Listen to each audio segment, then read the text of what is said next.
Good evening, Naperville, Chicago. Hopefully you guys are, staying warm out there because, it's really, really cold, extremely cold out there.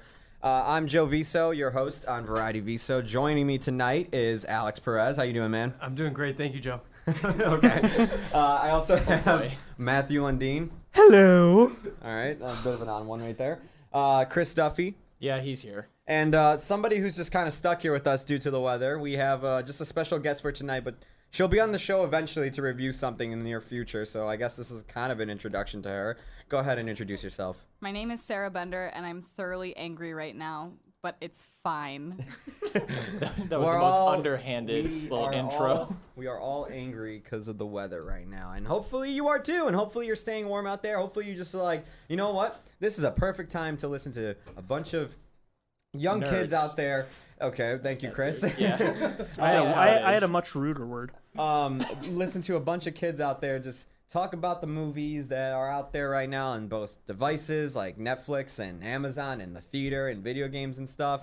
And, just talk about it on air. And, what a perfect time to tune in and do that. I'd like to preface this with I have no clue what you guys are talking about tonight. I just happen to be here, so I probably won't be much of a contribution, and I'm probably going to leave in a few minutes anyway, but I'm happy to be here. Oh, yeah. We're happy to have you here. Yeah, we're happy to have you here, too. We are happy. But does anybody want to say what we are reviewing tonight? I'll say it. I'll even do the synopsis. Okay, good. Oh, boy. All right. Give me a break for once, thank God. This is a film called Polar. It is a Netflix film starring Mads Mikkelsen of the fame of... Our father. Yes. Yes.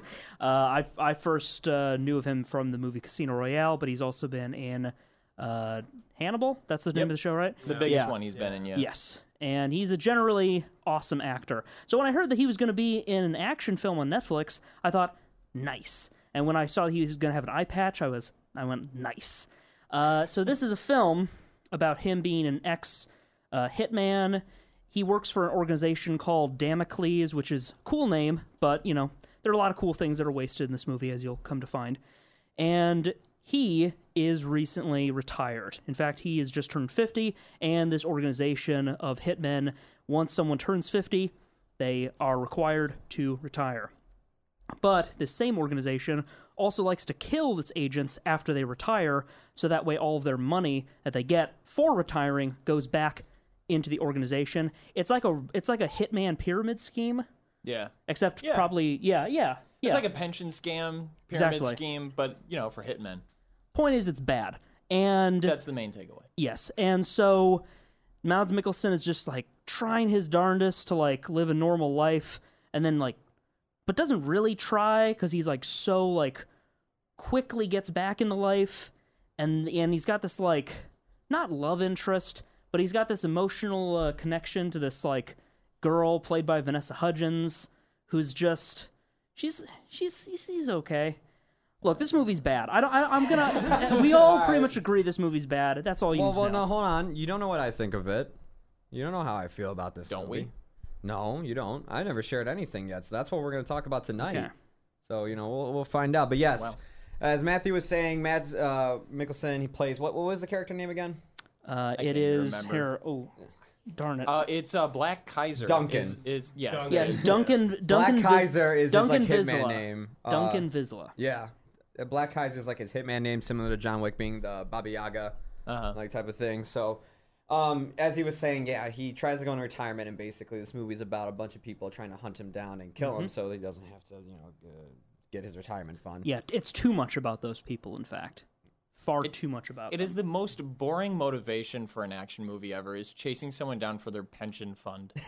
I never thought about it like that until just this moment, and that's actually pretty funny. Well, where do you guys want to start? Because I have a feeling you guys are going to be kind of opposite. Could we start? Maybe we should just start with the few positives. I'll say my one positive. Okay.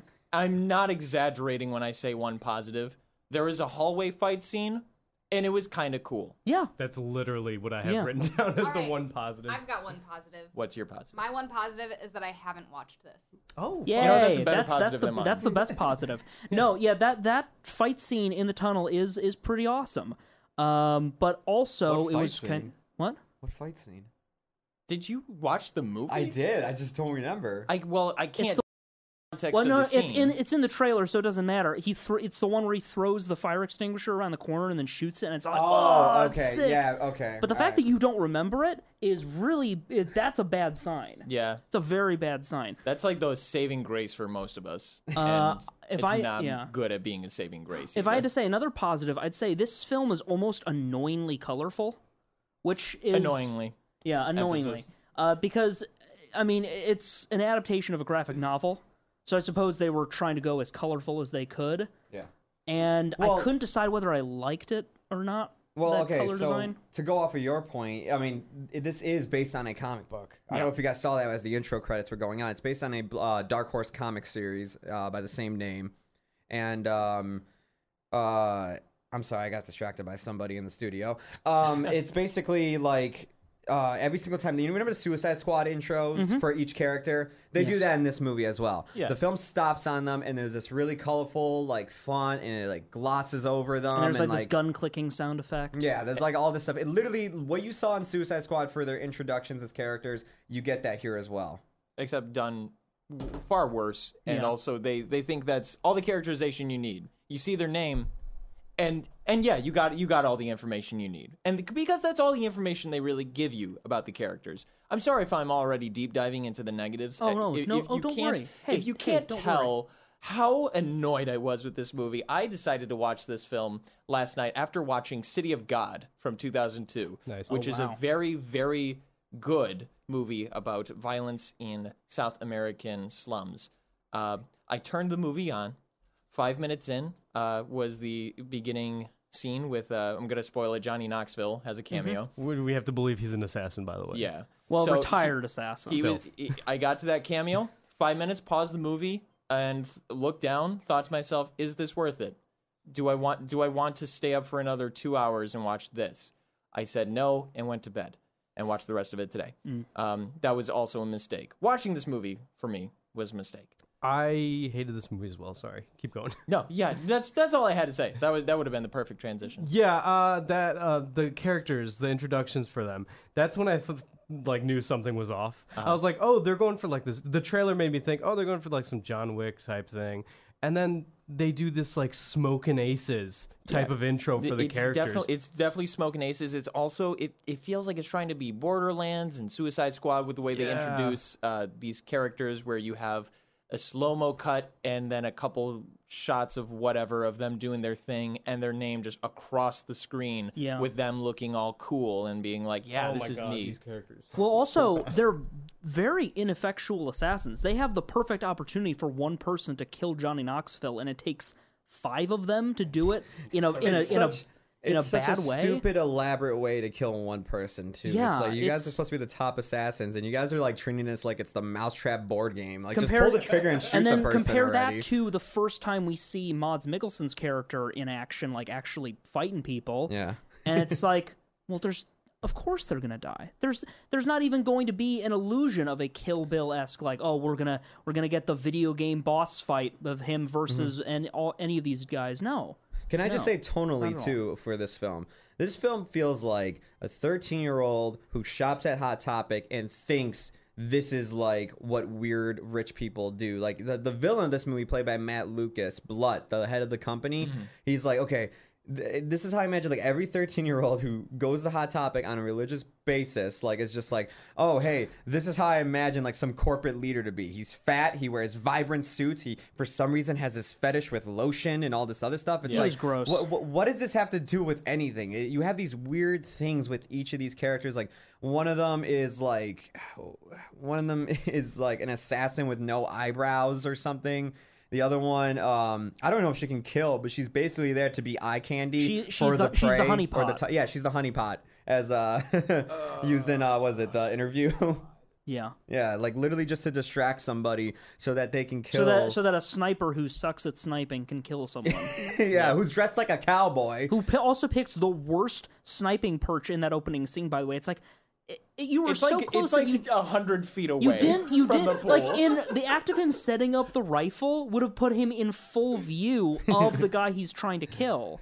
Oh man. This is this film is light on characterization. I am not exaggerating. I know about as much as the main character played by Mads Mikkelsen as I do the person he interacts with at the store clerk. Yeah. I know about the same, and that goes for everybody. Everybody has almost that exact same characterization, that much depth to their character.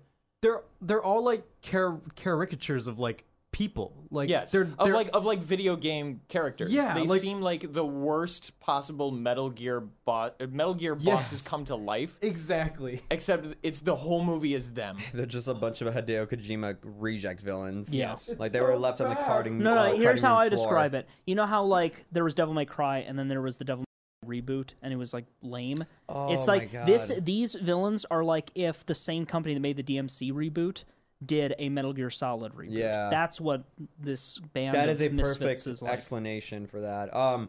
As for the main character, though, I mean, you guys are absolutely right. If there's a negative I do have with this movie, I know nothing about Mads Mikkelsen's character, Duncan Visla. I don't know anything about him. He barely gets any development in this movie. The only thing I know is like he has PTSD and he can kill people really good. Yeah. Yep. Well, so and apparently he can survive out in the cold butt naked. But I mean, that's besides the point. In an action scene that we get later on in the movie, which is another point that I'll get to later in a rant that I have all lined up. But can I just say, so this film clearly suffers from an issue of the tonal shifts. Yeah. The first half of the movie is really just watching Mads Mikkelsen try and fail to live a normal life, and it's half humorous, half messed up. Him like trying to live a normal life. It's like, well, that didn't work, and it's like kind of funny for a second, but then it'll switch over to the other plot, the B plot, if you will, of these band of really just terrible assassins trying to track him down, and it's supposed to be this kind of like dark comedy. But it doesn't work because it's just so juvenile that I can't get interested in it at all. Yeah, every joke involving I'm going to just call them the Suicide Squad assassins because that's basically what they were. Every joke involving them is basically, hey, we're going to come into this apartment and we're just going to kill the person in a violent way at the end. And that's it. And it's not even like a creative violent way. It's just a lot of blood. That's about it. It's like it's like emptying their clips into these bodies and just have like just paint the room. It's in no way fun to watch. It's needlessly gratuitous, but in the most boring way possible. Exactly. You know, and the thing is, I was talking to Chris about this before the show. There is one scene, and only one scene, where this sort of dark comedy approach to things works. And it's a scene where Mads Mikkelsen is teaching a class in front of a bunch of grade schoolers. Yeah. And that scene is like, it's dark, it's comedic, but it isn't as juvenile as the other scenes. And I feel like it's the only time that we really get to that's the only time I felt like Mads Mikkelsen was a character outside of his ability to be a really effectual killer. That sequence specifically reminded me of Hot Fuzz, because there's a sequence in Hot Fuzz that's kind of like that, where Nicholas Angel in that movie goes up to a bunch of kids and he's teaching them how to be a police officer, but his partner is so focused on like, oh, what's it like when you shoot a man in the face? Like, how fun is that? And he's trying to actively, no, this is how we're doing it. Does a man's head really explode when you shoot him in a certain like angle? And it's great. Yeah. When the scene opens with like Mads Mikkelsen in front of a group of kids with a kukri machete, and it's like, this is great. Why wasn't I just getting more of this? Why were we juxtaposing between him and these really terrible villains this whole time? And then, and the other thing, and by the way, once again, just a reminder, you're tuned into Variety Viso. We are reviewing Polar, the Netflix film that recently got released on January 25th, so this past Friday. But another thing, too, is Vanessa Hudgens just feels pointless in this movie. Like, by the end of it all, if you were to take her out of this movie, what would you be losing? You would be losing just, like, what, a 5-minute resolution at the very end? Yeah. You know what's really peculiar about the twist, which we won't get into. Even though I could talk about every other thing in this film and it wouldn't spoil anything because it was in the trailer. And that's kind of my point. This film is so peculiar because the first half of the film is pretty much pointless. Mm-hmm. The film could have just been leading up through the first act. You could have had the part that was in the trailer, which is like, oh man, they're trying to kill him in his sweet little home in the mountains, and like, oh no, now Vanessa Hudgens is kidnapped, which is in the trailer, not a spoiler. But that happens halfway through the movie, so we wasted all that time with scenes that were pointless and led to nothing. For both the Mads Mikkelsen storyline and the Suicide Squad storyline, just so that we could have all of the scenes that we already saw in the trailers, that we were like, yeah, I can't wait for that action scene. But you know what? When I'm excited for an action scene, I tend to be excited for the other parts of that action scene and more action scenes that I don't expect. See, that's the thing of this movie. It tries so hard to be John Wick, but it does not take notes as to why John Wick succeeded so well, because it was a grounded, good action movie that was well written. Those action scenes had some sort of a supplementary value to them, whereas here it's gratuitous and it's cartoony when it's unclear if it's supposed to be. So all you have is this imitation game of like trying to be John Wick, Suicide Squad, all these other films that we've been mentioning, and it is unfocused and it's confused and it just feels like an unfinished product. Well, okay, and another thing too, going off the John Wick note, is that John Wick has a really cool universe. It has this whole thing about a world of assassins that have these set of rules, have hotels that they can stay at where they can't conduct business. There's a whole world to be explored there.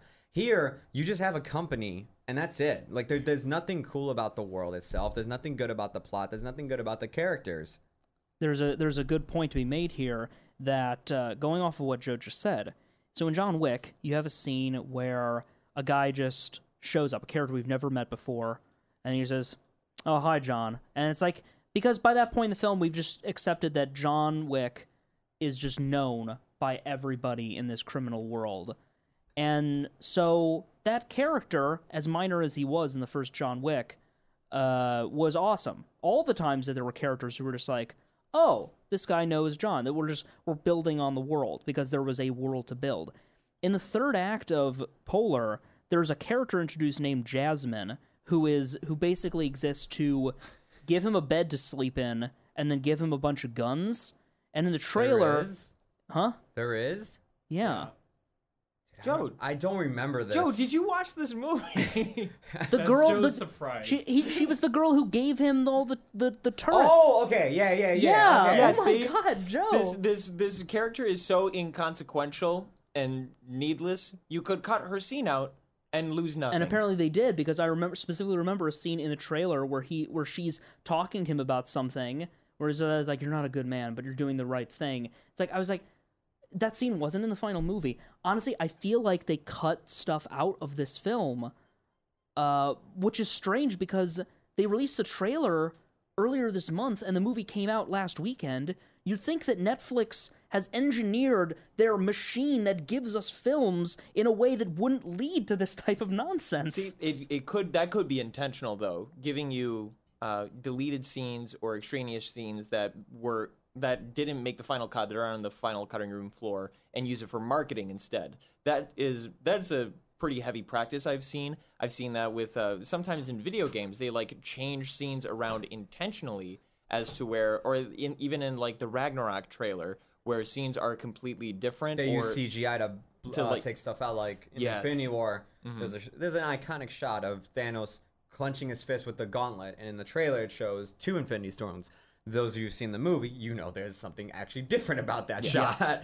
So that's not surprising that sort of thing can happen, but it does show that there was more to that character, and in the final edit it seemed like we could have gone without it. But then you look at the final product as someone who critiques it, or as just an audience member, and you have to wonder, well, what was the point of this character at all? Just to give him these weapons? Because if so, this is a silly character to have. He can just go to like a John Wick gun store and buy all this stuff regardless, and then allude to like some sort of bigger world instead of just one character that only exists to be his like supplier for one time only. All they had to do was cut out that whole first half of the movie, have what's definitely the trigger behind all of the nonsense that happens, have that stuff happen right at the beginning of the film, and then you'd have all this extra time to develop these characters, develop the world, and it would be a lesser John Wick, but it would still be a good film. Yeah, like you can be a lesser John Wick. That's the thing, and still be good. Yeah, at that rate, you're not even a lesser John Wick. You're your own thing. You're not trying to be something else. Because that's the only thing I could think of when I was watching this film was that it's just trying so hard to cash in on the John Wick crowd.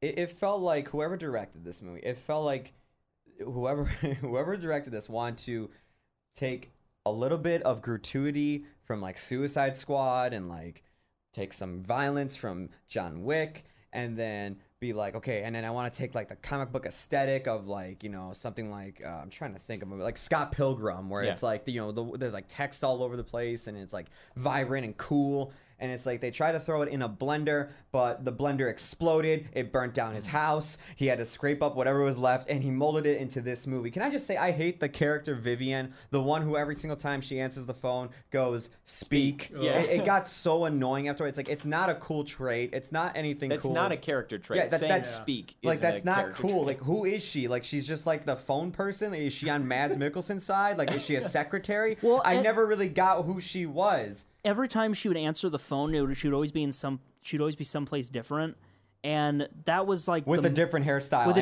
a different hairstyle. She was also lesbian, so nice. But also, I love how that's like my thing now is whenever a character is gay. But anyway, what was I saying? Oh yeah, she's always somewhere different. Like it's like, oh, now she's in a strip club. Oh, now she's like brutalizing some guy who she was playing tennis with. Yeah. It's just that's right. Which was a scene. I don't even remember that. Which was a scene in the Oh, by the way, there are scenes where Mads Mikkelsen will have flashbacks, and they're the good times, like when he's teaching that class, and it's like their kids are asking questions about his world travels, and then in his mind he's thinking back to people he's killed in those countries. It's like that's pretty clever.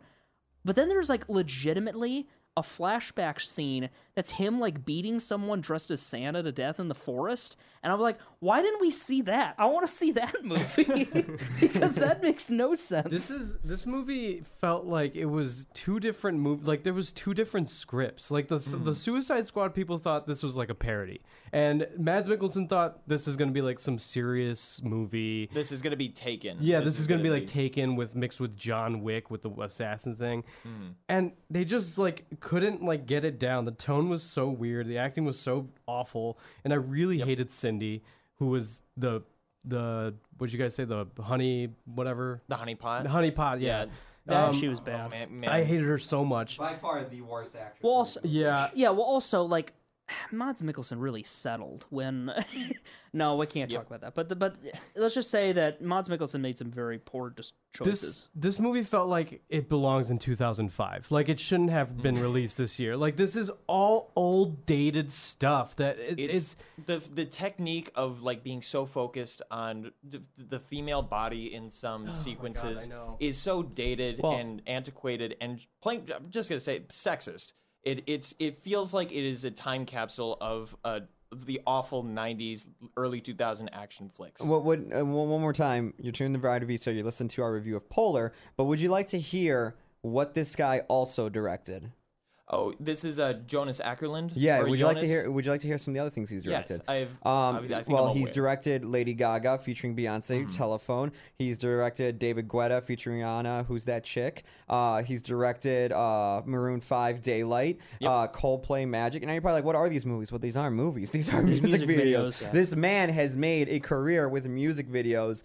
And it kind of explains everything that we're pointing out. The sexist camera shots of this girl Cindy, the vibrant colors, the way just stuff is just edited very quickly and sharply. Like you don't really stay on a shot for too long. Like the hallway fight scene is probably the best shot thing in this movie because it's at least it sets the camera at least long enough to see the action compared to other things where it's just like constantly cut. There weren't too many cuts in the other action scenes. There was definitely too many cuts. I literally counted 46 cuts in 1 minute. There was so many cuts in this movie. Which scene? It was when he was like smoking a cigarette and talking to Viv on the phone or something, and like. Oh, okay. There was so many unnecessary cuts. And there's also like the scenes where two people are just having a conversation, and it's like, is Michael J. Fox recording this because the camera is just going like this like the whole time? I can't believe and just moving around left left and right, like all over the place. Oh, Joe, that was a low blow. Hey, come on, man. Joe. I know, and I joke. thought it was funny. But Even Joe... Michael jokes about it, honestly. Oh, man. So. No, there is. I don't want to knock first Michael J. Fox because he's awesome, but also I don't want to knock like directors who get their start in music videos because that's how a lot of directors do. Mark Webb did it.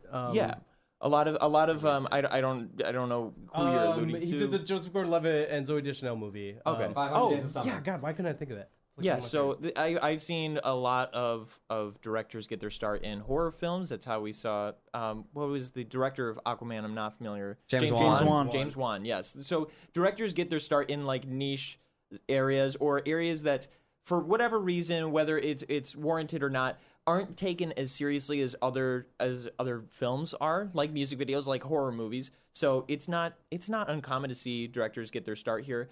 It just seems like that this director Jonas Ackerlund seems to have taken too many notes from his music video days and is trying to apply all of that into a film. Another director too. He made a film last year, and I actually talked about this with you guys yesterday. The movie Superfly.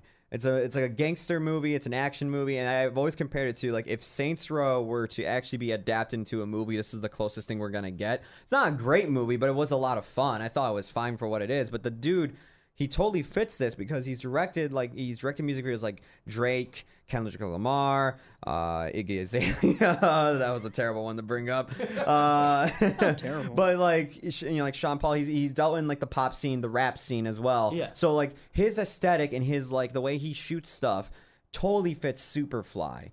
What this guy does is just make pop videos, and it's like he's trying to have that same energy in a pop video in this.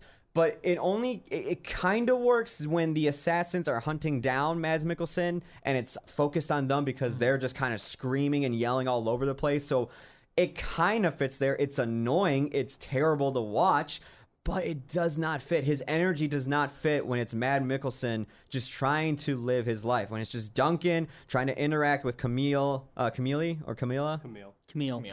know her name. I didn't know her name until the very end of the third act when Duncan literally said her name. I think her name was spoken twice. I kept an arrow pointing towards the upper right hand of my notes in case they ever said her name because I did not want to look. Who's it up Vanessa on Hudgens' character, by the Yes. way? I forgot to mention that.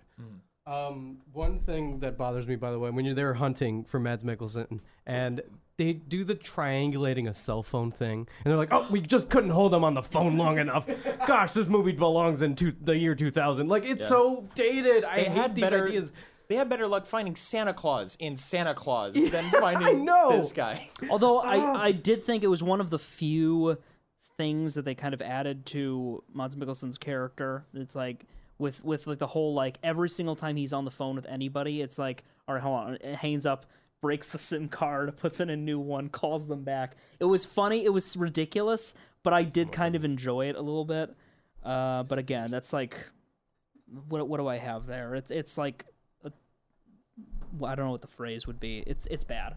Do you guys can just go ahead and lay waste into this movie if you guys want to. Like if there's anything else you guys want to get off your can I do my hands. rant? All right, so let me get Matthew, this. you go first, man. Okay, so if you need any more sign that this is a bad film, the very first time we see Mads Mikkelsen's character, he's getting a colonoscopy. That's what this movie feels like. Yep, I couldn't agree more. It's just. It's so shameful, and it's so just annoying, and it really ruined my expectations. If the trailers had been a bit more honest about what this movie was going to be, maybe I could have gone into it with the right expectations and maybe enjoyed it a bit more. Also, I'm just annoyed that, for all of the gratuitous female nudity we didn't get more for Mads Mikkelsen. That's all I'm saying. Just my personal preference. And also, Mads Mikkelsen should play a big boss in a Metal Gear Solid movie. Oh, yeah. Because he looks definitely. incredible cool. in an eye patch. Yeah, Mads, he's really cool. He's a cool actor. I loved him in Hannibal. And I put a hallway scene LOL because it's a Netflix film, and of course it has a hallway scene, right? Yeah. But I don't know. This movie oh my God, I just really hated it with a passion. Yep. Like an undying passion. The villains were so terrible. When they like go from house to house trying to find him, and there's just these like characters that, like you said, are cartoons. Like they're literal cartoons. And they're it's just so cringy and terrible. And Cindy's like screaming as they're shooting one guy, and that like really set me off. Like I was like, I hate her. I hate this person. There were several parts. I don't know if you're done with your recap of the film. No, go ahead. Yeah, so I kind of a lot to say, but they're all saying the same thing. There were several points in the movie where I screamed at the top of my lungs to myself, "Is this worth it? Oh my God, this movie is so bad." And I wish I was exaggerating, because I don't like being the harshest one on stuff, and I don't like being all negative all the time. But I was reaching so hard to find something to latch onto that I liked about this movie. I can't find anything. Yeah. Every aspect of this film is just abysmal. Like, it's not fundamentally flawed in terms of just technical getting things produced, because there are obviously films that fail at that. Like, I mean, The Room comes to mind, but once you reach technicality, once you reach technical competence, now you need to actually do something with the movie, and nothing creative was done. Nothing of worth was received from when I saw this movie. It is cliched, it is lazy, it is antiquated, it is dated. If John Wick is crab rangoon, then Polar is imitation crab. If someone watched Kill Bill and Suicide Squad in the same day, they look at this movie and say, this is both of those movies, but just worse. This makes Suicide Squad look like a good movie. Suicide Squad is one of the worst movies I saw of the year it came out. But this by comparison, oh my gosh. Suicide Squad is my favorite movie. Venom looks so much better now after seeing. Well, Venom was already a good movie. The bottom line here is, you can't look at aspects of other films and say, I'm gonna put all of that into a big old filmmaking blender. Yeah, going back to Joe's. I'm gonna take a pinch of this, drop it in there. No, take one slice of John Wick.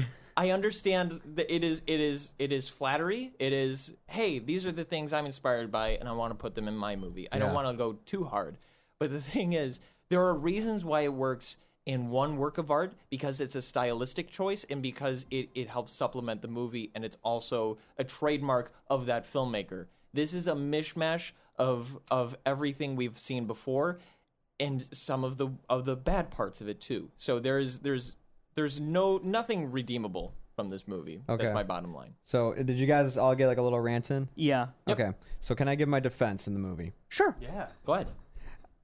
I don't have anything to defend this movie. This movie sucks. Okay. I was really excited. I was really excited. No, I will tell you this though. I think I hate it the least out of all of you guys though. The reason being is because I like when movies are this stupid and this bad. I love the new XXX movie for that reason. Nice. The new XXX movie is everything I want a dumb action flick to be. We should watch it together sometime. Oh my God, I'm so down. It is like Vin Diesel skateboards on the side of a bus, but like it's CGI, so it's not Vin Diesel. So cool. They drive motorcycles on water because they have skis on the side. They play hot potato with grenades. I mean, it is so much stupid, dumb fun. And I know we were bashing the Suicide Squad team, but honestly, when they were on screen, it was so stupid that there were parts I'm like, this is the dumbest thing I've ever seen in my life, and I kind of enjoy just watching it. However, though, it shouldn't be like that, because the main character parts, everything surrounding Duncan Vizsla, sucks. It's so boring. The reason why I don't remember a lot of stuff, it took me 3 days to watch this movie because I fell asleep after the halfway point.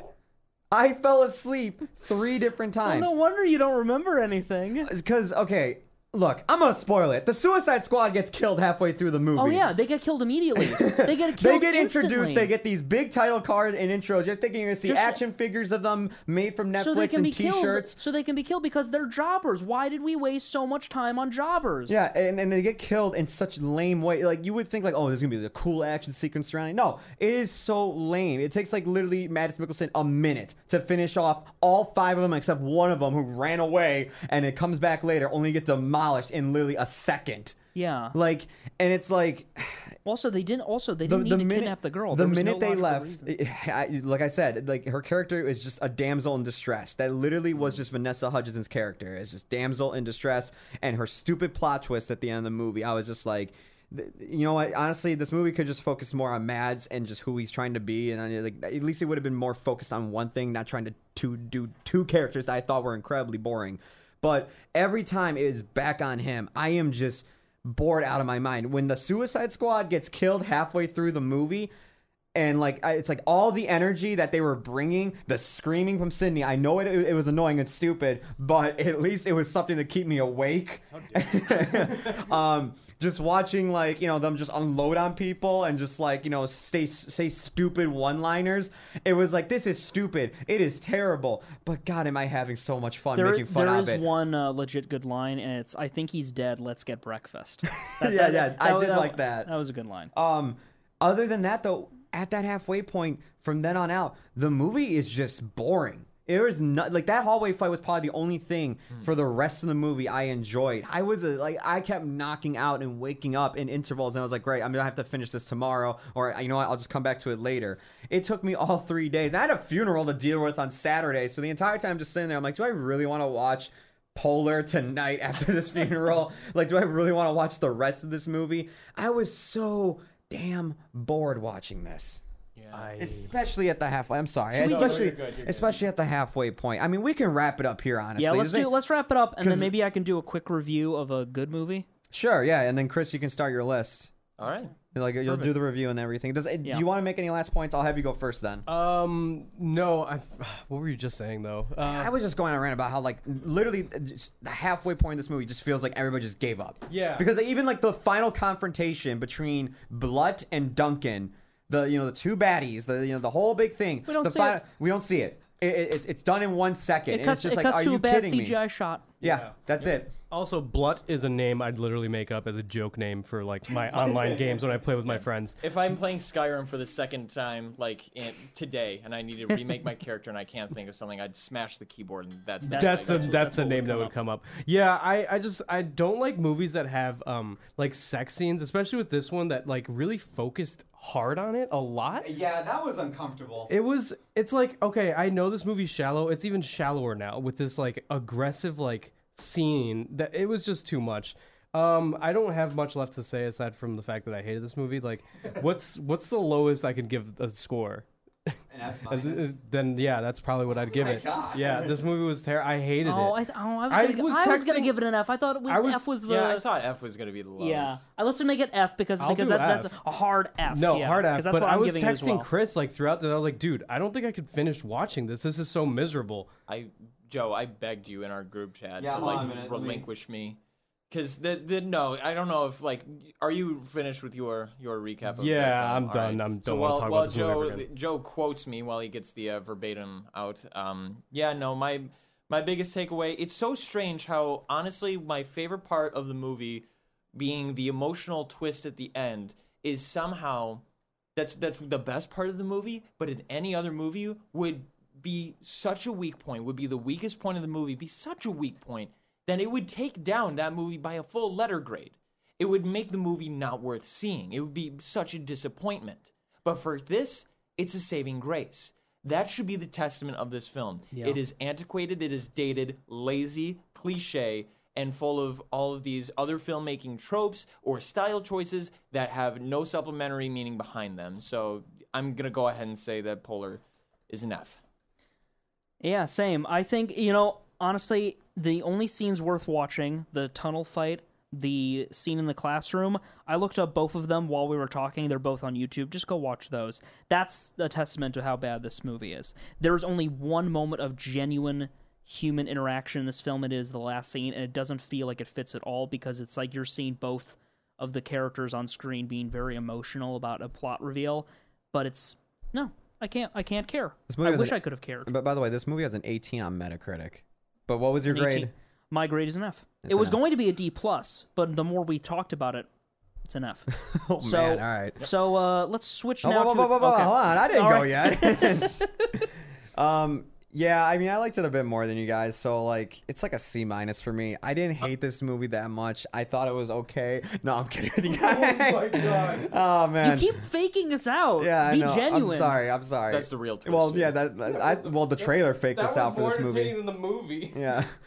No, I hated this movie with you guys. I watched this with two of my friends over Xbox Live. We just started it at the same time, and then I fell asleep during the last like 30 minutes. And then so I was like, okay, I'll have to finish the 30 minutes on my own when I have time. And then, yeah, I didn't. I didn't. I didn't like finish it like. I finished this for you. I didn't finish it that day. Like when I was like, okay, I'll just rewind real quick. I was like, no, you know what? Never mind. And then the next day I tried finishing it. Couldn't. I sat through 10 minutes of it and immediately just got bored and started falling asleep. I've never been so bored with a movie. And to me, when you do that with a film, like I've seen bad movies where it's like, there are movies that, you know, they're just bad and they kind of just were like, oh, this was just kind of a waste of time. But there was some genuine good things in it. Then there are two types of movies that usually get the lowest grades for me. And they are the movies that make me angry. Like I was angry that I sat through this. I was angry that this is 2 hours of my time I won't get back. And then there are the movies that make me fall asleep. And when you do both, and you didn't do it the whole entire time. Like, I wasn't angry the entire time, but you did it in the last 30 minutes, like, on my way out of this movie. Yeah, it brings it down. It's not an F- for me. It's not an F, but it's an F+. It's an F+. So there you go. I mean, you have that plus, wow. Polar. You got that plus at least. Man. Wow. Yeah, don't get me wrong. This will be on my worst of list of 2019.